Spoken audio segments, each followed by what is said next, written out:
Acho que vamos iniciar essa série de vídeos então com o carro que mais vendeu na história da Kia aqui no Brasil e talvez no mundo, né? O Kia Sportage, nós já gravamos um 2016, agora vamos gravar esse 2020, mostrar para vocês as diferenças, o que evoluiu e mostrar se ele continua bom ou não. Então vamos lá que nós vamos contar também um pouco da história do modelo e se vale a pena comprar ou não. A história do Kia Sportage começa no início dos anos 90, mais precisamente no Salão de Tóquio de 91, onde ele foi apresentado como um carro conceito. Ele chegou no mercado global em 93 e aqui no Brasil em 95. Naquela época, a Kia era uma empresa independente, ela não fazia parte do grupo da Hyundai. Então ela utilizava motor e transmissão Mazda, mas a carroceria e chassis era tudo derivado do Bongo, um carrinho utilitário que eles tinham, na verdade um caminhãozinho, né? E era um carro muito, mas muito interessante para a época, porque era realmente um veículo utilitário esportivo. Era extremamente resistente, era extremamente útil e com aptidão totalmente off-road, tanto que ele tinha tração 4x4, inclusive motores a diesel, que fizeram muito sucesso e tem vários rodando por aí até hoje, né, devido à altíssima confiabilidade mecânica, tanto da Mazda quanto da própria engenharia da Kia. Pois bem, lá no final da década de 90, o grupo Kia foi comprado pela Hyundai e aí foi em 2002, 2003, mais ou menos, depende do país, eles pararam de produzir essa primeira geração e ficaram aí um tempo sem apresentar o Sportage no mercado. A segunda geração chegou em janeiro de 2004, baseado na plataforma do Elantra. Então utilizava mecânica, né, da Hyundai e inclusive também era muito parecida com aquela Tucson, aquela dinossauro que ficou sendo vendida até pouquíssimo tempo atrás aqui no Brasil, né? Um carro que nós já gravamos, que se mostrou muito resistente, e a Sportage não era diferente, claro. Cada carro nasce no mesmo lugar, mas depois ele recebe o seu toque especial. Então aqui é um pouquinho diferente da Hyundai, apesar de compartilharem muitas peças. Logo em seguida veio a terceira geração, em 2010, e em 2015, mais ou menos no final, foi apresentado o modelo 2016, que já era a quarta geração, que é aquela que a gente gravou aqui no canal logo no início, e o vídeo era um pouquinho mais antigo. Esse daqui já é o facelift da quarta geração, apresentado em 2019, já com o modelo 2020, e este modelo aqui especificamente é o mais completo, o modelo 2021, que tem algumas pequenas diferenças. Hoje ele está sendo oferecido a R$ 185 mil, que é um preço bem elevado para essa categoria, mas vocês vão ver que eles têm algumas coisas interessantes, né? Outras talvez nem tanto, principalmente em relação aos seus concorrentes. E nós vamos falar sobre tudo isso agora nesse vídeo. Essa daqui é a versão LX, que custa R$ 125 mil, é aquela que é a mais barata de entrada, mas acreditem, não é a mais vendida. Por quê? Porque as pessoas que compram esse tipo de carro buscam um pouquinho mais de status e um pouquinho mais de conforto também, mas ela não deixa de entregar o mínimo necessário. Como é que tu diferencia ela? Rapidamente, pelas rodas de aro 17. São rodas de liga leve, grandes e tal, mas as versões mais top têm rodas de aro 19, são mais bonitas. Também não tem a opção do teto solar, não tem repetidor de seta nos espelhos, a frente tem um desenho um pouco diferente, não tem os LEDs nos faróis de neblina e tal. E aqui dentro ela se diferencia principalmente pelo multimídia de 7 polegadas e banco de tecido. Claro, tem alguns outros equipamentos que nós vamos falar ao longo do vídeo que não tem nesta versão mais básica e tem só na mais cara. Vamos voltar para aquela que eu quero mostrar, a mais completinha e a que vende mais, inclusive. Tá achando o carro esse caro? Pois é, eu também. Na verdade, hoje no Brasil não existe mais nenhum carro 0 km barato, né? Principalmente considerando o nosso poder aquisitivo. Mas se tu tá a fim de encontrar a melhor oferta para o Sportage ou qualquer outro carro 0 km, dá uma olhada no site do Virgula.com.br. Ele oferece um ranking completo, comparativo entre os mesmos carros da categoria. Se tu entrar nos carros, tu vai encontrar todas as especificações, o que ele tem de equipamentos, o custo ao longo de 3 anos, algo que nenhum outro site oferece, que inclui desvalorização, preços com gasolina, enfim, uma série de outras coisas importantes para te decidir certo na hora da compra. E quando tu já tiver escolhido o teu carro, clica nesse botão e deixa que os profissionais vão atrás para ti na concessionária mais próxima da tua região, nas configurações que tu quer e com o melhor preço. Eles são especialistas em encontrar carros com melhor oferta, melhor desconto. Essa daqui que é a versão mais cara, modelo 2021, tem algumas diferenças para o modelo 2020. Talvez isso justifique a diferença de preço, né? Afinal de contas, o modelo 2020 mais caro estava na faixa de R$ 163 mil. As lanternas já eram de LED, os faróis de neblina também. Porém, agora os faróis principais são de LED também. Ou seja, toda aqui na frente dele tem LED. Lá na traseira também, as sinaleiras são full LED. A dianteira aqui se diferencia principalmente por ter esses cromados escurecidos, o que eu acho bem bonito e bem diferente, porque quando eu vejo um carro chinês cheio daqueles cromados brilhantes e tal, aquilo é estranho. Isso não combina muito com um carro novo, mas esse aqui está mais de acordo. Só não é muito legal porque ele suja bastante, né? Se tu passar o dedo aqui, fica as marcas rapidinho. Essa versão mais cara também é equipada com sensores de estacionamento dianteiros, que te ajudam nas manobras. Tem uma versão sem os sensores e aquela de entrada, obviamente, não tem isso como opcional. Outra coisa da de entrada que eu tinha falado, que essa aqui é muito diferente, são as rodas. Essas de aro 19 são bem mais bonitas e mais adequadas com o tamanho e porte do modelo. Mas claro, as outras também são legais. Ela tem os repetidores de seta nos espelhos, com rebatimento elétrico, também exclusivos dessa versão. Teto solar panorâmico, gigantesco, vai de ponta a ponta. E esses acabamentos cromados nas maçanetas. Inclusive, essa chave é do tipo presencial. Óbvio, né? Mas é uma chave com design bem diferente. Em vez de ter os botões nas laterais, no centro aqui, os botões são no lateral e a chave imita um isqueiro. Um design bem diferente que a Kia tem adotado para as chaves presenciais em todos os seus modelos a partir de então. Mas vindo para a traseira, eu já tinha dito que a sinaleira era de LED, sim. Mas aqui tem um grande diferencial desta versão. Porta-malas dela. Claro, abertura elétrica. E são 503 litros VDA, ou seja, aquela medição que é feita com bloquinhos, que tu não aproveita todos os cantinhos, né? Tem algumas montadoras que divulgam os valores maiores, mas aí contam inclusive esses buraquinhos aqui assim, ó, como sendo espaço útil. E a gente sabe que tu não vai conseguir colocar nada nesse buraquinho. Mas esses 503 litros são até essa tampa. Se tu subir até o teto dela, vai mais ou menos uns 800 litros, o que é espaço suficiente para levar todas as bagagens da família com conforto. E aqui embaixo ainda tem um step, que eu não gosto, né, do tipo temporário, porém isso daqui é uma coisa bem comum de se encontrar nesta categoria. A tampa em 2 níveis. Se quiser aumentar um pouquinho o espaço para as bagagens, tu pode botar ela nessa posição. Agora o ruim é que tu fica com a tampa mais baixa, então fica esse degrau aqui para encaixar as bagagens e tirar daqui de dentro já não é tão interessante. Não é difícil de fazer, eu que tive um pequeno probleminha aqui para encaixar. E obviamente ela também tem o encosto rebatível de 60/40, ou seja, tu pode rebater para uma pessoa ou para duas ou para as três. Baixando os 2 bancos, tu fica com um espaço de 1.700 litros. Vocês podem ver que ele não tem uma alavanca aqui em cima, a alavanca é aqui embaixo. Inclusive essa alavanca serve para te regular o ângulo do banco. Tu pode deixar ele bem reto assim, priorizando o espaço no porta-malas, o que com certeza não é nada confortável para quem está aqui dentro. Ou tu pode inclusive reclinar mais do que o normal, para a pessoa ir um pouquinho mais descansada em uma longa viagem. Ah, mas esse porta-malas aqui não é tão grande, 503 litros para um SUV desse porte seria pouco. Bom, tem que considerar que o carro mais vendido da categoria, que é o Compass, tem pouco mais de 400 litros de capacidade, ou seja, é um baita de um porta-malas para a proposta. Aqui atrás, tecnologia que se espera encontrar num carro tão caro assim, né? Câmera de ré e sensores de estacionamento. Não tem algumas coisas que tem, por exemplo, na Tiguan R-Line, que seria o assistente de estacionamento automático. Na Equinox também, na versão Premier, também tem esse recurso. Mas tem aquilo que tu precisa para um carro grande e que, enfim, é difícil de manobrar às vezes, né? É comum encontrar esses carros maiores que não têm sensores nem câmera, cheio de lascadinhas ou batidas nos para-choques e laterais. O motor desse carro é um 2.0, 16 válvulas, modelo nu, ou seja, é praticamente o mesmo motor do Cerato. É um motor que já está há anos no mercado, então ele é um motor bem consolidado e que não costuma dar problema nenhum. Ele é bem reconhecido pela sua alta confiabilidade, assim como o câmbio automático de 6 marchas. O motor tem 156 cavalos a gasolina e 167 a etanol. 19,2 kgfm a gasolina e 20,6 a etanol. Bom, aí vocês vão me dizer, ah, mas é um motor aspirado, um motor antigo. Gente, até pode ser, mas por exemplo, a Territory que acabou de ser lançada pela Ford, ela tem um motor turbo, sim, 1.5, com menos potência do que esse aqui.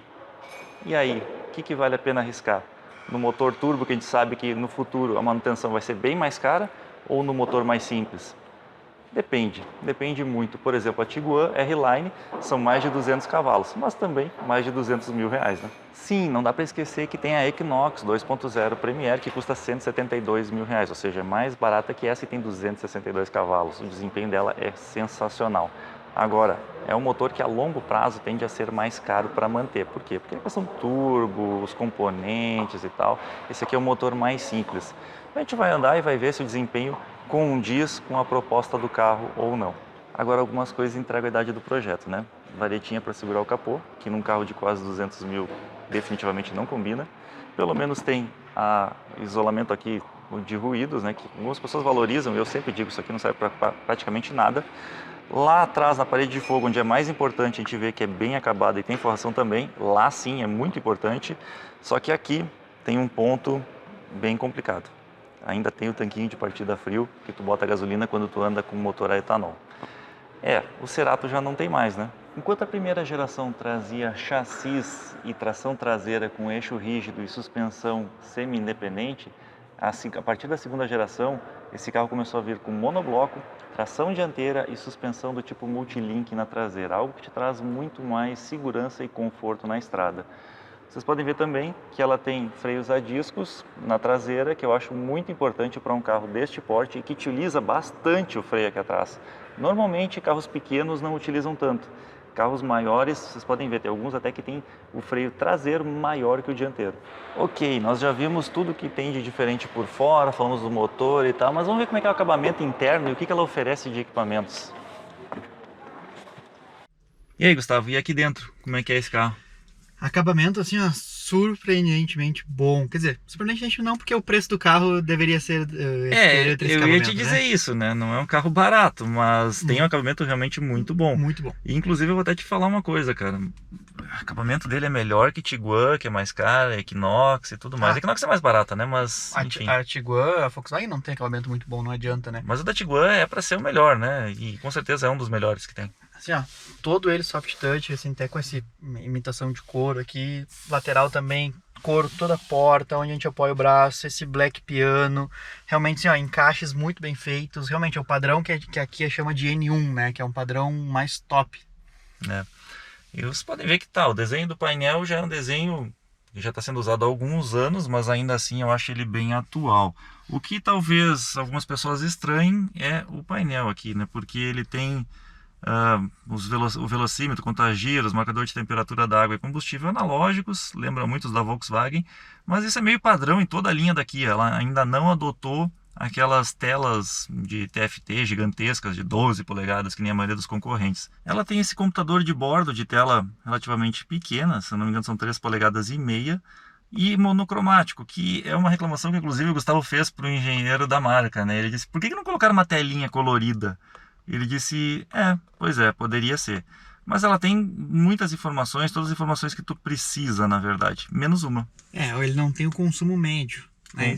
Pois é, e o consumo médio é uma coisa que a Kia está brigando bastante. Por quê? Porque a Kia Brasil pediu para incluir isso no computador de bordo, mas a Kia Coreia não deixou, a matriz. E a explicação deles é bem plausível. Os motores flex, eles têm uma medição difícil de fazer de consumo. A gente já pegou vários carros aí que viajava completamente, né? Dava um valor totalmente errado. Exemplo no Volkswagen que a gente pegou que tava marcando 18 km por litro no painel e na verdade marcou 15, né? O meu próprio carro, às vezes ele acerta, a maioria das vezes ele erra, assim, não é muito preciso não, né? E eu tenho um Civic Toyota, os japoneses normalmente são melhores nisso, né? Mas de qualquer maneira, a Kia conseguiu fazer com que a matriz coloque isso de uma maneira diferente. A Kia vai disponibilizar para os clientes o Kia Link, que é basicamente, tu vai ter no teu celular, no teu tablet, todas as informações do carro através da porta UBD2, e isso tu pode comunicar aqui com a concessionária, tudo para fazer revisões e outras coisas, e aí tu pode espelhar para o multimídia do teu carro essas informações do computador de bordo, onde vai ter essa parte de consumo. Vale a pena ressaltar, o adaptador vai ser comprado à parte, ele não vai ser fornecido com o carro, mas ele vai funcionar inclusive nos veículos que já foram vendidos e que não vieram com isso. E a grande vantagem dele é que além de adicionar algumas funções, né, de controle do carro, ele também vai fazer a comunicação automaticamente com a fábrica, algo que eu acho interessante, né? Muitas vezes a gente esquece de trocar o óleo, esquece do período de revisão, tudo isso o carro vai te avisar, caso tu queira. Se tu não quiser, tu pode desabilitar essa função também. Mas que realmente uma telinha ali colorida num carro desse valor poderia, né? É uma coisa visual que o público espera que tenha. Poderia ou deveria? Agora, tu te lembra de um detalhe importante quando a gente gravou 2016? Quais eram os idiomas disponíveis no painel? Ah, sim. Coreano ou inglês? Não era coreano, era inglês, né? Se não soubesse nenhum dos dois, tava perdido. Aqui a Brasil, ela tem uma equipe técnica de engenharia que a gente teve a oportunidade de conhecer algumas pessoas, que eu achei bem legal. Ela não é simplesmente uma importadora.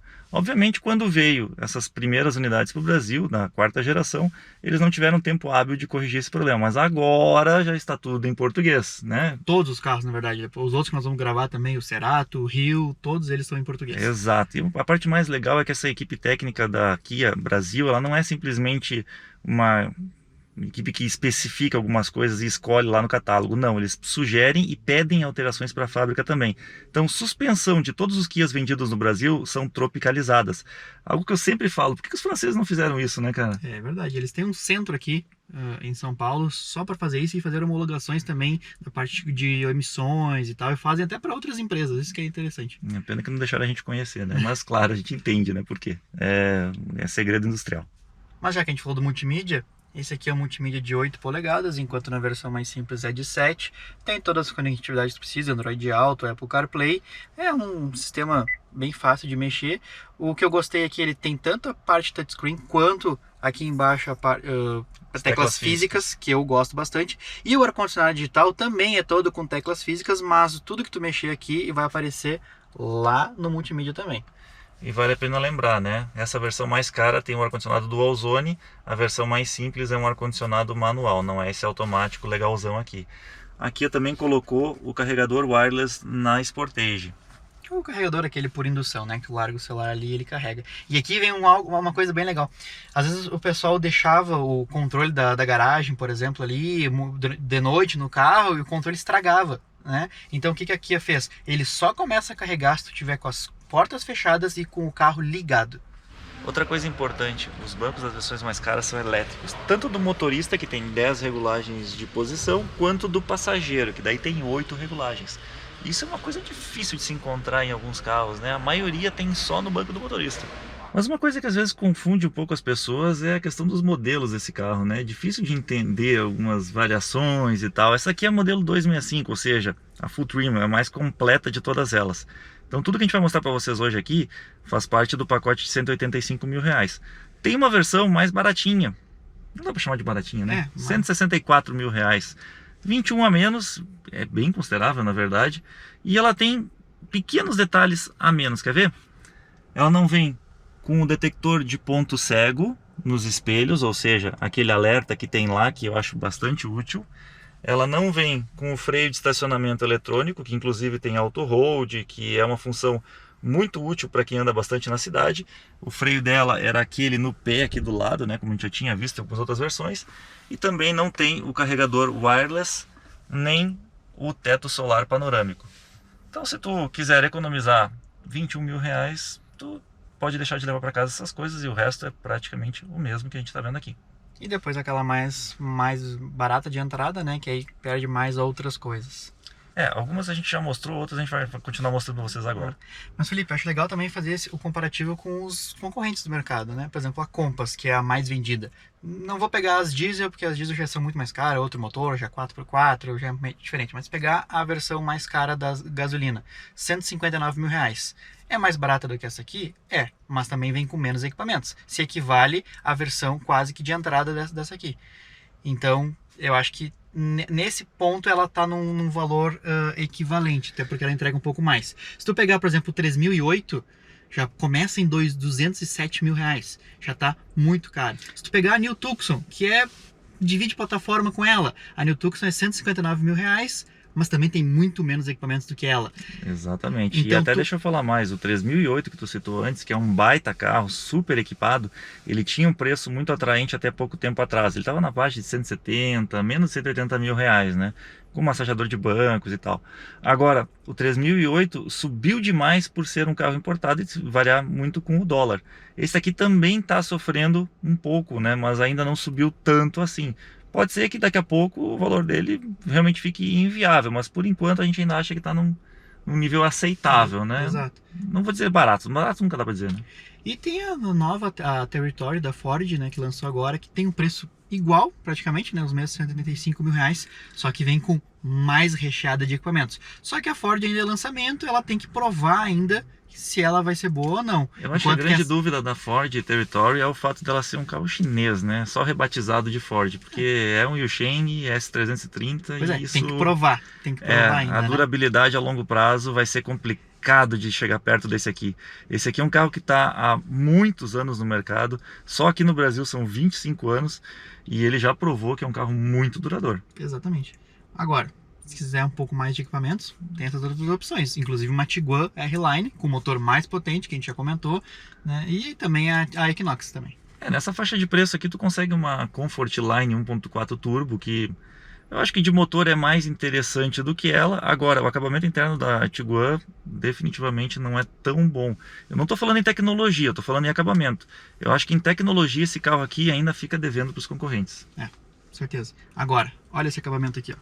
No porta-copos tem revestimento aqui embaixo de borracha para não fazer barulho. Algo que a gente nunca encontra, né? Nunca encontra. Aqui também, o encosto de braço em couro, o banco de couro muito bonito com as costuras aparentes, né? Embaixo do encosto de braço também tem revestimento para te guardar alguma coisa. O volante que o Felipe mostrou antes para vocês, também com revestimento em couro, com todos os comandos aqui, comando do sistema de Cruise Control aqui do multimídia, né? Na verdade aqui também tem o controle do painelzinho lá. Uma coisa que é legal falar, essa versão mais cara é a que tem os pedal shifts, as outras não tem. Na verdade até a 264, 265 ainda tem, né? A 266 é uma confusão esse número de coisa. Mas a LX é que não tem os pedal shifts. Essas... A gente já falou para eles, coloca letras ou números ou nomes, né? Números não, nomes, né? nas versões. Né? Essa classificação que a Kia usa não me confunde. Não só o acabamento é bom, como também eu gosto muito da cor do teto, preto. Eu acho que, o pessoal acha que fecha um pouco, mas o carro já é grande, né? Então no preto eu acho muito mais esportivo, eu acho muito mais bonito. Também equipado com espelho fotocrômico. Que não tem na versão mais barata. Exatamente. Tem as luzes de leitura em LED, todas as luzes internas do carro também são em LED. Até do porta-malas é de LED, Até né? do porta-malas, aqui também. Aí aqui não é. Pronto, tu achou uma que não era de LED. Não é. Pronto. Mas assim, o carro ele surpreende pelo espaço aqui na frente, pela boa ergonomia e por esse acabamento maravilhoso. E questão de segurança, a gente precisa lembrar que esse aqui é um carro global, então ele atende às maiores exigências que vêm lá da Europa, enfim, de outros países, né? Aqui no Brasil, acho que não foi feito o Latin NCAP dele, Não. mas essas versões aqui, só de entrada que tem 2 airbags, os obrigatórios por lei. As outras todas têm 6, ou seja, cortina e lateral dos bancos também. E, óbvio, né? Freios ABS, controle de tração, controle de estabilidade. Importante, controle de estabilidade e tração também não tem naquela versão de entrada, né? Mas só na de entrada. A partir das outras já tem. Vamos olhar lá atrás? Podemos. Bom, acho que agora eu descobri um lugar muito bom para ser passageiro. O Felipe tá bem aqui, ó, mesmo com esse teto, quer dizer, o teto é grande, ó. Mesmo com esse teto gigante, eu tenho aqui 2 dedos do teto, eu tenho 1,81 m de altura. O espaço do banco regulado para mim, tem 2, 3 dedos aqui do banco do motorista e aquela proteção de plástico rígido que eu acho fantástico, porque quem tem criança sabe, as crianças costumam empurrar isso para frente e incomoda o motorista e o passageiro ali também, né? Mas vocês também podem ver que tem saída de ar-condicionado para os ocupantes aqui atrás e uma tomadinha 12 volts, caso tu queira colocar o carregador do tablet, celular, seja lá o que for para as crianças. Outra coisa legal é que o acabamento da porta traseira é exatamente igual ao acabamento da porta dianteira, ou seja, tem o plástico, tem o soft touch, tem o couro, né? Então realmente tem o black piano. O acabamento é realmente muito bom. Alça de teto. E também, como não tinha onde colocar a luz aqui no meio, eles colocaram as luzinhas do lado. O importante é ter, né? E essa luz do lado é super eficiente. Eu te digo isso porque tinha no meu Fox. O banco de couro é uma coisa que chama a atenção, né? Vocês vão ver nos outros carros também, todos eles têm, não sei, tem um toque muito bom esse banco deles. Encosto de cabeça por todos os ocupantes, encosto de braço também.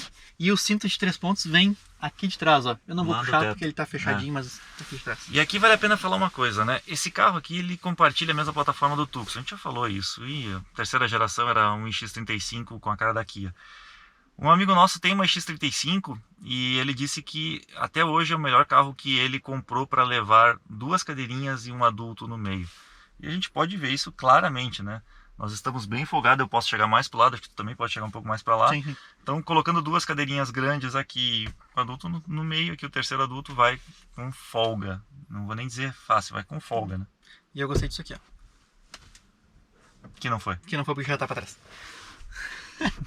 Pronto, agora sim tá na posição normal. Agora tá na posição que eu gostei. Gustavo fazendo tontice. Bom, mas vamos andar que eu quero ver como é que é esse motor que tem potência nesse carro que é pesado. Vamos lá. Bom, vamos para aquela parte que a gente mais gosta, vamos dar uma voltinha no carro, ver como é que é o desempenho do motor, conforto de suspensão e tal. E como vocês devem ter visto, se vocês forem mais atentos, esse aqui é a versão mais barata. Por quê? Porque essa aqui é de test drive, a outra que a gente tava gravando era uma 0 km. É uma 0 km, não está emplacada, não dá para rodar, né? Então, enfim, o que a gente percebeu aqui? Ela tem o conforto necessário, acho que para 125 mil tá mais ou menos de acordo com o que eu esperava. Agora, uma coisa me incomodou. Aqui nas portas, ó, plástico duro, não tem nada de conforto. Isso definitivamente é uma coisa que me irrita. Mas pelo menos o encosto de braço ainda é confortávelzinho de couro. Claro, alguns outros acabamentos também simplificam e o freio de estacionamento é no pé. O resto, para o nosso test drive, não muda nada, porque é o mesmo motor, mesmo câmbio, mesma suspensão, então muda dá para ter só uma... a roda, né? Também. E o banco de tecido aqui que eu gosto. Pois é, cara, na verdade esse banco de tecido eu até prefiro em relação ao de couro, né? Eu acho que a gente é um ponto fora da curva. Mas é preferência nossa, tá? Bom, primeira coisa que me chama muita atenção, o câmbio é extremamente suave, né? Trocas imperceptíveis, se tu não estivesse olhando para o contagiros aqui, tu nem percebia. Que também é extremamente silencioso, dá pra ver que o isolamento acústico do carro é bom. É um carro que começa a ficar mais alto no nível aqui, né? Exato, né? Eu esperava que encontrar isso. Agora vamos ver o desempenho.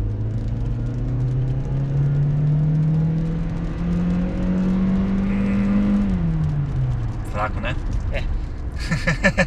Eu não vou dizer fraco, mas... Não, é um carro muito pesado, na verdade. Tem 1.800 quilos. Então esse motor aqui merecia uma proposta mais moderna. No Cerato, né? No Cerato empurra bem. Vocês vão ver quando a gente gravar o vídeo dele, na verdade a gente já gravou, mas quando a gente mostrar para vocês, que ficou bem mais interessante a proposta e o carro ficou bom. Agora, a 5ª geração desse aqui promete, viu? Porque provavelmente virá com alguma coisa híbrida ou algo desse tipo. Então, não sei quando vem, eles ainda estão em desenvolvimento, nem lá fora foi lançado, então por enquanto sem previsão. Mas pelo que a gente conversou com o pessoal, acho que vai vir um powertrain mais interessante. Aqui é que começam alguns concorrentes a levar alguma vantagem, né? Vários são turbo, vários tem... não só aqui em tecnologia, né? Sim, tecnologia. Mas aqui é uma coisa que a gente... Eu pelo menos, e o Felipe, que a gente gosta de ter mais esse desempenho melhor, não para correr, mas para ter, realmente ter uma ultrapassagem e tal, a gente vê que os outros turbos já realmente têm um desempenho melhor e até aliado a um consumo que pode ser mais baixo também. Mas de novo, né? Se tu é um cara que não está muito preocupado com isso, tu quer uma condução tranquila, ele te atende super bem. E o consumo desse carro é ruim, mas não é tão ruim quanto era na 2ª geração. Por que eu digo ruim? Porque eu acho que não tem SUV desse porte que tem um consumo bom. A gente pega aí a Equinox, que tem motor turbo, né? Mesmo as que são tração só dianteira, 1.5, elas são bem gastadoras. Eu fui viajar com aquela outra lá e senti, ela bebe. Essa daqui não foge à regra, né? Eu acho que a área frontal é muito grande. É 8,8 na cidade. Que é um consumo bom. Eu achei bem bom, na verdade. Na cidade, mas na estrada... 11,4 na estrada. Agora, se tu comparar com as outras, é basicamente isso que todas elas fazem, mesmo tendo motor super eficiente turbo, né? Então não tá tão fora assim. Porque lembrando, né? Ela tem que comparar com as médias, né? Não pode comparar com as compactas, né? Exato, né? Se tu comparar com Tracker, Nivus, aí é sacanagem, né? Não é da mesma categoria. Comparando com aquela CR-V que a gente gravou 2.0, anda mais, né? Anda mais e bebe menos. Só pra ver se eu não tô maluco. Não, anda mais e bebe menos. Os bancos são confortáveis também, né? Algo que a gente tá vendo na Kia que todos são, né? Todos são confortáveis, todos têm suspensão confortável, né? Um carro realmente bom de andar, né? Te privilegia o conforto, né? Te agracia com isso, né? Quer dirigir? Eu quero. Pra variar, o Felipe esquece, né? Que tem regulagem do volante de altura e de profundidade. Mas tem mais uma coisa que eu esqueci também. Aquelas versões mais caras tem limpador de para-brisa automático, eu só lembrei agora porque tá chovendo, e farol automático. Só que essa daqui, a de entrada, também tem o farol automático, né? E uma outra coisa que você esqueceu, para pedir pro pessoal se inscrever aqui no canal. Boa! Se tu ainda não é inscrito nesse canal, te inscreve, dá like, compartilha, deixa teu comentário. A nossa área de membros é uma área onde a gente utiliza o recurso para comprar novos equipamentos. Se tu quiser nos ajudar, será muito bem-vindo. Vai ter acesso a uma live exclusiva na terça-feira às 9h30 e também alguns vídeos exclusivos. Mas, né, se tu não quiser, não tem problema nenhum. Continua assistindo os vídeos normais que o conteúdo não vai mudar.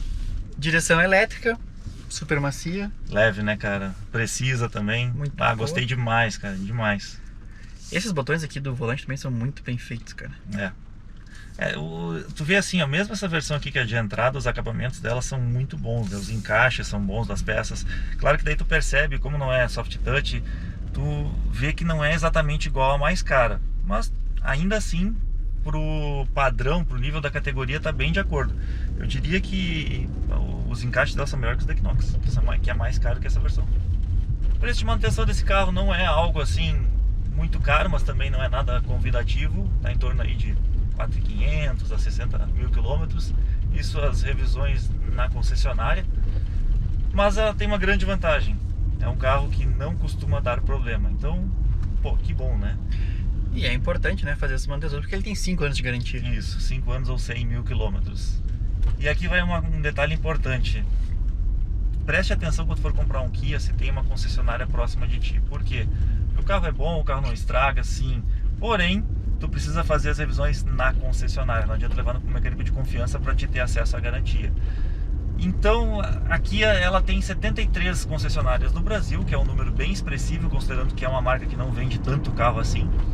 E eu acho isso ótimo, porque é uma marca que está preocupada com o consumidor. Mas se tu morar mais no interior do estado do Rio Grande do Sul, ou de qualquer outro estado onde não tem uma concessionária perto, fica mais complicado, né? Tu viajar às vezes 100, 200 km para levar o carro para revisão, não é tão simples assim. Mas e aí, Gustavo, qual é a tua conclusão? Tu teria um desses? Cara, eu gostei de andar no carro, eu gostei do acabamento, eu gostei do espaço. Eu não preciso de um SUV desse tamanho, então é difícil eu ter, mas eu gosto mais de ter um pouco mais de motor e um pouco mais de tecnologia. Então, talvez eu ainda ficar. Eu gosto muito da Equinox. A Equinox pra mim ainda é a melhor de todas. Né? Eu concordo contigo. Eu acho que a Equinox é sensacional e o preço dela também é muito convidativo, né? Exatamente. Então eu gosto muito, né? Mas assim, não que esse aqui seja ruim, não é isso. Mas acho que falta, pelo preço que ele cobra lá nos 185 mil, falta alguma coisa, tipo uma frenagem autônoma, alguma coisa assim pra melhorar a segurança, né? E o motor que não é ruim, mas ao mesmo tempo não empolga. O que eu vou dizer sobre esse carro? Assim, ó, eu não teria, né? Porque eu não gosto de SUV, definitivamente eu não gosto. Talvez um dia eu tenha que comprar porque a família tá crescendo, mas enquanto eu puder fugir, eu vou continuar só no sedãs. Agora, esse aqui é um carro que é para quem gosta de acabamento, porque o acabamento interno dele é diferenciado. O da Tiguan é inferior, o da Equinox é inferior, o da Territory a gente não viu ainda, parece ser bom, mas enfim, não tive a oportunidade de enxergar ao vivo. E é um carro bem espaçoso, bem dimensionado para os ocupantes dianteiros, para os ocupantes aqui de trás, tem espaço de porta-malas bom.